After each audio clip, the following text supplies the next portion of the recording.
Welcome back to the Rich Eisen Show. That is the notable laugh of our Wednesday guest every Wednesday here on the Rich Eisen Show, where I fat mouth with the 13-year NFL veteran and Super Bowl champion and NFL Network compadre, Eric Davis. Good to see you back, sir. Always good to be here. Can I take a quick phone call with you sitting right here? You can do whatever you like, very man. much. It's your show. David in Fort Wayne, Indiana, because this sets up what a lot of people have on their minds today. Okay, I want to ask you let's about. do it. You there, David? Yes, sir. Okay, give me your thoughts on Steve Spurrier. I think that's what you're calling in to talk about right here. Right, David? Yes, sir. And if you don't mind, I have a Michigan stat for you after that. Great. All right. I think we should recognize that Steve Spurrier is one of the greatest college football figures of all time and earned the chance to make a decision like this. But we should still acknowledge that he quit. He even told Dan Patrick that wins would have made a difference, and they don't have to be mutually exclusive ideas. All right, David, and what's your Michigan stat you want to mention? So you know the defense is awesome and elite and everything about that this year. Yes. On third down, when it's 4 to 10 yards to go, the opponents have converted 2 of 47 attempts. It's not bad. I'm a fan of defense. That's not a bad statistic. Thank you, David. I appreciate that. And in terms of wins and losses, call 844-204-RICH later on in the program. The schedule that we have every week, we go back and forth with a fan calling in about the schedule, whether of a team, whether they're going to win or lose over a certain 6-8 week span. We're going to go with the Michigan Wolverines. And I want people to be, straight up with me. Don't be gentle with me.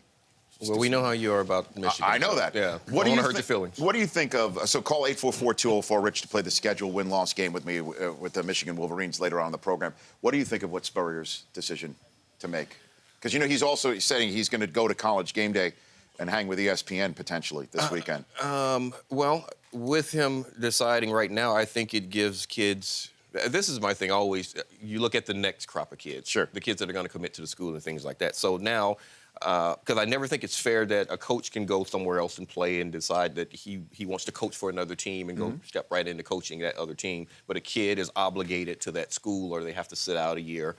So now, this new crop of kids have an opportunity to decide what they want to do, if they really want to be at that university, if they want to go somewhere else, if they were just playing for him.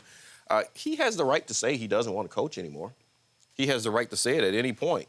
But what if your kid played college, right? Yes. Your kid's going to the school and you're a parent, and Steve Spurrier, who says you need to sign this letter of intent to commit to me, in the middle of the season, says I decided that I'm not going to pull this coach here anymore, and it's better to pull the ripcord now as opposed to lose the kids in the locker room for the rest of the season, and I'm not retiring, I'm resigning. But tune in at 9 a.m. Eastern time on the worldwide leader in sports, where I'll be with Reese Davis and the rest of the gang on College Game Day while South Carolina plays Vanderbilt. You're a parent, you're of a kid for that team. You say what? Wouldn't be happy about it, but I would much prefer that he tells me, because once you start thinking about walking away, you've already walked away. So I would prefer that he let me know this is what's going on, so I can have that conversation with my kid on what we think is best for him moving forward. We have now been afforded a bit more time to do so. And that's a part of it. Is this where you want to be? You don't know who's coming in, but how do you feel about your situation right now? That's a conversation now that we have an opportunity to have, as opposed to that coach already making that decision that he was moving on and you not find out about it until after the season, into your off season, that next semester, and now you're trying to struggle and figure out what you want to do. What about making a rule in the NCAA that if a coach leaves, then all commitments to the school and the program are now null and void, and a kid can go wherever he darn well pleases when the coach says out? I've been on that soapbox for years now. I completely think that should be a rule. If a coach can walk away and accept a bigger check, a better situation at another university, and they don't get penalized for it, why should the kid who has no say in any of that be penalized for it? And that if the school experience the NCAA touts is so important, then the kid will say, you know what, new coach, you try and sell me on why I should stay here. And then, or the kid can say, you know what, the college experience is so important. I love the campus here. I don't want to move, but I still need to hear from the new coach. Wouldn't that be fair? I think that's more than fair. Hey, you come in, now recruit me. I was recruited to this school by this person for these reasons. I don't know what I'm stepping into now, so I should have the opportunity to decide to move on. Maybe I may even want to move on with that coach that's leaving. Right. But I should be afforded with that opportunity. Eric Davis here on the Rich Eisen Show. So we've got the Dallas Cowboys using this bye week at 2-3 to make the changes. We don't call them wholesale, but when you make a quarterback change, that's definitely significant. Kristen Michael might be running the ball more. It's not significant when you're going from Whedon to Castle. Not significant. No. Well, what if the owner says that the guy who was being benched was a gifted thrower, and there's a thing of beauty watching him throw? Well, he was starting. He had to say those things. And that may be true. It may be a gifted passer, and he may throw a beautiful ball, but at the end of the day, Whedon doesn't win games that he starts. So the Matt Castle that showed up when Tom Brady's knee blew out, that guy can't show up for the Dallas Cowboys, win the 2 or 3 games, 4 games necessary for Romo to come back and save the season? That's what I'm pointing out as the potential significance of this move. Eric. Oh, that is this. Significance of this move. That's what they're hoping for. You need someone to just try and keep your head above water, just tread water. That's what they're expecting. That's what they're wanting. The team is going to get significantly better when you get Dez back. There's going to be another tick up once you get Romo back. Those are things we all know. Whedon coming in, he's still Whedon. There's a reason why his career has shown him to be a backup. All of these guys, there's a reason why. Matt Castle had a very good year. He's had some good years. So you make this change, but still there are other pieces that have to fall into place. I mean, and they're doing what losing teams do, struggling teams do. Oh boy. You start to shuffle the deck. If I'm losing with you, I may as well try to win without you. That's what they're doing right now. So you switch at the offensive line position, at the guard position with Collins. You switch at the running back position. You're trying to find combinations that'll work until you get your stars back. Go ahead. Brockman, ask Eric Davis the poll question at richeisenshow.com that everybody should be voting on right now because we like it when you vote. Which 2-3 NFL team is in the most trouble? Chargers, Cowboys, Redskins, Seahawks. Which one? We didn't include the Eagles because they won, and if they win one game this Monday, they could be in first place in the NFC East after all of that. Yeah, I would still go with Washington. I'd go with Washington. What's lost in that last game? Overtime on the road with the Falcons. In Atlanta and all this stuff. But at the end of the day, the quarterback did what I think that's an issue. Did you see him duck, drop, and roll like he was on fire when that blitz was coming? I mean, did you see it? I missed that Kirk Cousins moment. Everyone saw the interception return. Everyone saw the interception and return for a touchdown. But what was lost in that, the interception was thrown because the quarterback just ducked. I mean, look at it. He dropped it like it was hot. I mean, he just ducked, turned, and just dropped his head. So what does that mean in the film room when you watch that the rest of the week? Well, what that means to me, the difference in that throw and the throw that Mike Vick made in the game, what was it, Monday night? What, the big 70-yarder? He took the shot. The starting quarterback, you have to take that shot. You understand the scheme. You know what's happening, and just the mindset of that guy that's going to help you win. His teammates saw him duck, okay, just like I saw him duck. Yep. So I think that's the issue there. Eric Davis is here on the program. We're back with more with him in a minute's time. 844-204-RICH to play the win-loss game with the University of Michigan's record. And one of University of Michigan's all-time finest, Tom Brady, has just stepped down from the podium. We will hear from TB12 in the week that he's taking on the Colts. Is he human? He is a human. We'll hear that in a moment. Okay. Welcome back to the Rich Eisen Show. Eric Davis is here. 844-204-RICH is the number to dial. Shortly, we will turn to the phone lines, and I will throw open the concept of what Michigan's win-loss record from here all the way through to the Ohio State game might be. You can be gentle with me. You could be as honest as you wish. They looked good last week. Wow. They do. Wow. Harbaugh's a good coach, isn't he? Oh, yes, he's a very good coach. I mean, there are some that think he's crazy, but he's a very, very good football coach. Can we just unpack that real quick here? What was going on up there with him and the 49ers? Well, I mean, just from what I know, he tends to rub some people the wrong way. Right. And, okay, that could be the case, but he's undeniably a very, very good coach, and he gets the best out of his players. You saw what the 49ers, you saw what they were before he got there. You saw what he was while he was there and what they are right now. A lot of the same guys. He has a way to maximize the talent from guys. It's happening up in Michigan. It happened at Stanford. It happened at USD when he was there. He tends to find ways to get guys to perform. So as far as some of his, quirkiness, it could be, a lot could be said about that. But, as I say, you may say he's crazy, but you have to give him credit for the results. And at the end of the day, a head coach's job is to win football games. That is that, sir. He does that. He does do that. So Tom Brady was at the podium for the last 15 minutes or so in New England. And with the Colts game coming up, and we all know the Colts are the team that said, hey, this ball feels a little light. Feels a little light. Yeah. And we all, and then Ted Wells, et cetera, et cetera, et cetera, et cetera. So here comes now finally the payback game. And the narrative is that, well, the Patriots are ticked off with the world. They're taking it out on everybody. So clearly they're going to really take it out on the Colts this week. The media tried its best to get Tom Brady to say something about the Colts and how this game means more than any other, which, as you know, runs completely counter to the Belichick philosophy. Yes. That just do your job. Every game is the same as the last and the next because it's the same thing. We have to win every game, so no game should mean more than the other, right? Right. Tried their best. So we're about to play this one soundbite. After over and over and over again of Brady not taking the bait, not taking the cheese. I hope he took it. A member of the media appealed to his sense of humanity. Take a listen to this. Wait. Fans want to know that you're human, and what you've said so far could have been any week, any team. But facing the team that started the ball rolling on Deflategate, that tarnished this team and your own reputation, how could there not be extra incentive to want to stick it to them?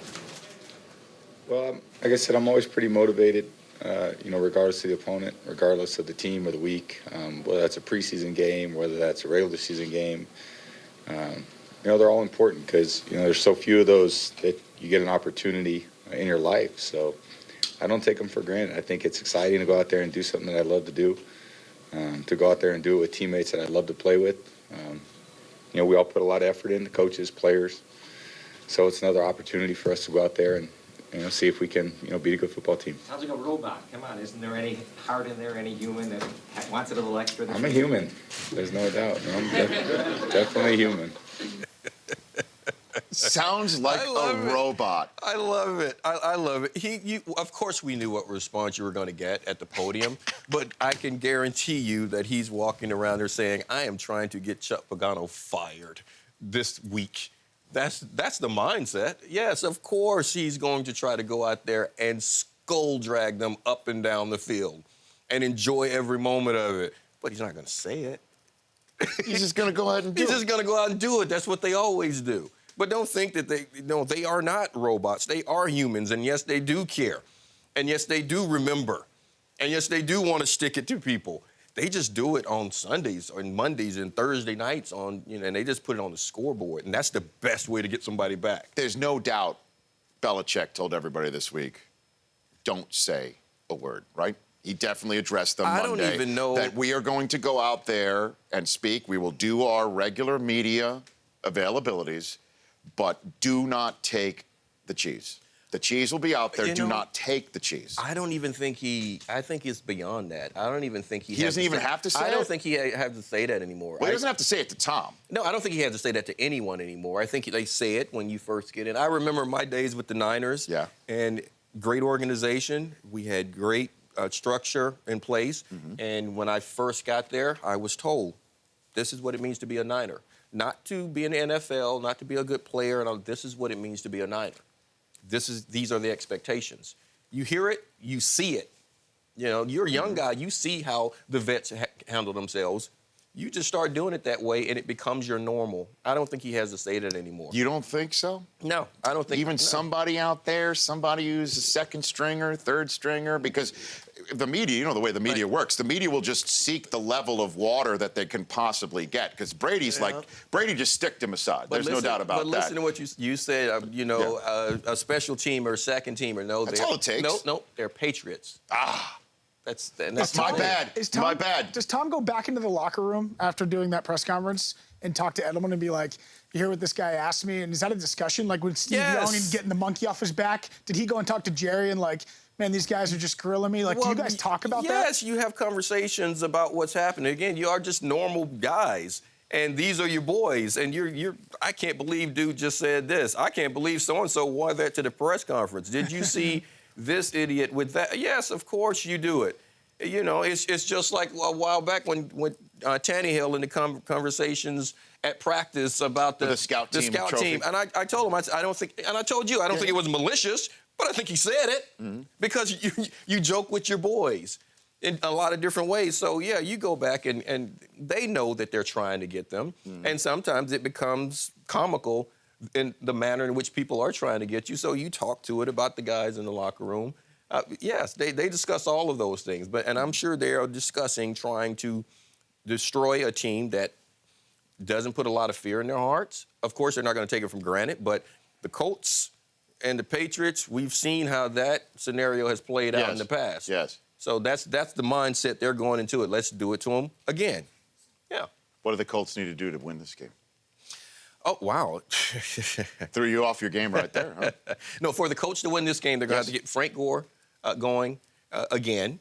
You're going to have to Pep Hamilton. How many carries? 20, 25? Yeah, you're going to have to commit to the run, and they're going to have to get some results like they did the last game. Yes. And you're going to have the type game plan in which they had while they had Hasselbeck quarterbacking. Short passes, get it out of their hands, spread it around to Moncrief, to Johnson, to T.Y. You got to get everybody involved. But defensively, you're basically saying you got to go point for point for. You're going to have to score some points because I think it's going to be difficult for anyone. The Patriots are going to score 3 touchdowns. You know that. So if you make a mistake and give them a short field, now there's 28 they've already put up on you. And how good is the Patriots defense? Brockman, this is for you. Listen up, man. The Patriots defense. How good is that Patriots defense? I mean, everyone's concerned about the secondary because you lost those two guys. Sure, you lost Revis and Browner. You lost Revis. Yeah, Browner's not really in New Orleans right now, lighting it up. Well, I mean, Browner has never been that that shut down one-on-one Just guy. got a penalty flag thrown on him. But that front seven is really good. It is, huh? Yes, that's a pretty good defense there. Okay. But all the attention is put on the offense, and they don't have to be great on defense. They just have to be good because you're going to get 3 scores out of your offense. Okay. Just wanted to check on that one. What do you think? Brockman knows. What do you think? No, he doesn't. What do you think about Thursday Night Football? What do you think about Thursday Night Football with the Falcons and the Saints? Before I let you go, sir. Julio looks a little banged up, doesn't he? Julio's banged up, but they need him on the field. Well, he's probable to go. They say he's going to go. Well, they're going to say that because they know that it completely changes the way you can play defense against them. Because now you have to account for him even on one leg. Yeah, but Rob Ryan and Sean Payton have eyes. They could see the minute he goes out there and.